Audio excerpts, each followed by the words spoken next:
గారు చెప్పండి. మేడం ఈరోజు కాంగ్రెస్ పార్టీ ఈవెన్ ఇప్పుడు ఇన్ని రాష్ట్రాల్లో భారతీయ జనతా పార్టీకి అనుకూలమైన ఫలితాలు వస్తున్నప్పటికీ కూడా మళ్ళా అదే వ్యక్తిగతంగా విమర్శలు చేయడమే, గందుకే వీళ్ళను బండకేసి కొట్టిర్రు, ఉతికి ఆరేసిర్రు, తొక్కితే పాతాళంలోకి పోయిర్రు, దేశంలో ఎక్కడ కూడా కనపడకుండా పోయిర్రు. వీళ్ళు పని చేస్తున్నాం అని ఇందాక మాట్లాడేటప్పుడు నేను మాట్లాడలేదు.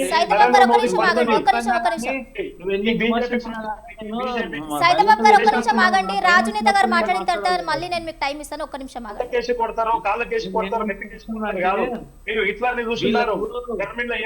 ప్రజల తరఫున పని చేసేటువంటి ప్రజల కోసం మాట్లాడి సైదాబాబు గారు ఒక్క నిమిషం ఆగాలి.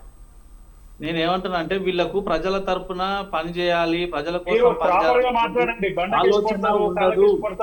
దానికి సమాధానం నెక్స్ట్ మీరు చెప్పండి. సైదాబాబు గారు నెక్స్ట్ నేను మీకు టైం ఇచ్చినప్పుడు దానికి సమాధానం మీరు చెప్పండి. రాజునేత గారు ఏం మాట్లాడుతున్నా ప్రతి ఒక్క దానికి మీరు సమాధానం చెప్పండి. వీళ్ళు గత 75 సంవత్సరాల భారతదేశ చరిత్రలో మొత్తం చేసింది ఏమన్నా ఉందా అనంటే అవినీతి, కుటుంబ వారసత్వ రాజకీయాలు, దోపిడీలు, ఇవి తప్ప సైదాబాబు గారు మధ్యలో ఇంటర్ఫియర్ అవ్వద్దండి. సైదాబాబు గారు నేను మీకు ఖచ్చితంగా టైం ఇస్తాను.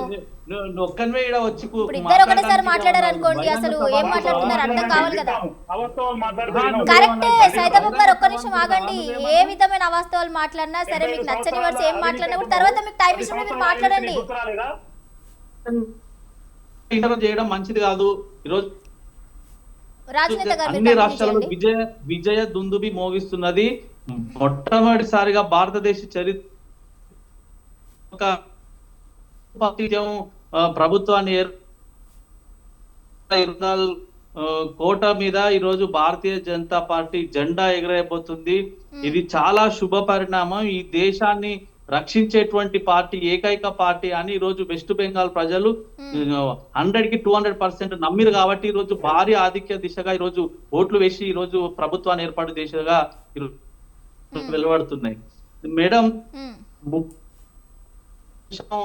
ముస్లింలు ఉన్నటువంటి వెస్ట్ బెంగాల్ రాష్ట్ర చరిత్రలో ఈరోజు భారతీయ జనతా పార్టీకి ప్రజలు పట్టిన బ్రహ్మరథం, నరేంద్ర మోడీ గారి నాయకత్వాన్ని బలపరిచినటువంటి తీరు, ఇదంతా కూడా యావత్ దేశం మొత్తం ఎప్పుడెప్పుడా అని చూస్తున్నటువంటి ఎన్నికలు మేడం. ఇవి మిగతా ఈ 4 రాష్ట్రాలు, 3 రాష్ట్రాలు, ఒకటి కేంద్రపాలిత ప్రాంతం ఈ వైపు ఎవ్వరు చూడడం లేదు.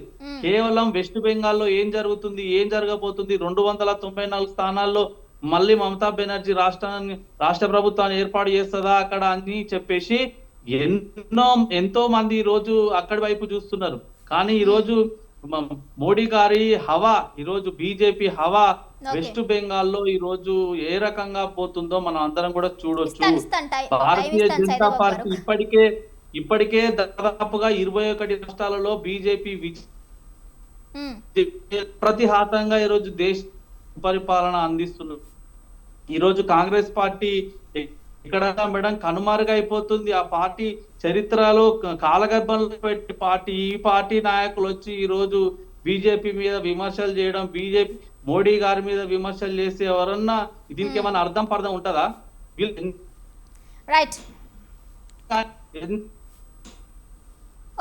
ఎంత వీళ్ళని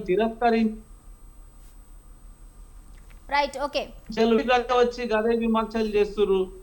ఈ ఫలితాలనన్నా చూస్తానన్నా మీకు బుద్ధి జ్ఞానం రావాలి. ఏవిడ ఉంది మీ పార్టీ ఏం చేస్తారు? పార్లమెంట్ లో వెకిలి చేష్టలు చేస్తున్నది మీరు, చర్చల్లో పాల్గొనకుండా వాకౌట్లు చేస్తున్నది మీరు, దేశానికి ఉపయోగపడే చర్చల్లో పాల్గొనకుండా మహిళల కోసం మహిళా బిల్లు తీసుకొస్తే దాని మీద కూడా చర్చలో పాల్గొనకుండా వాకౌట్ చేసి రిజెక్ట్ అయ్యే విధంగా మహిళా బిల్లు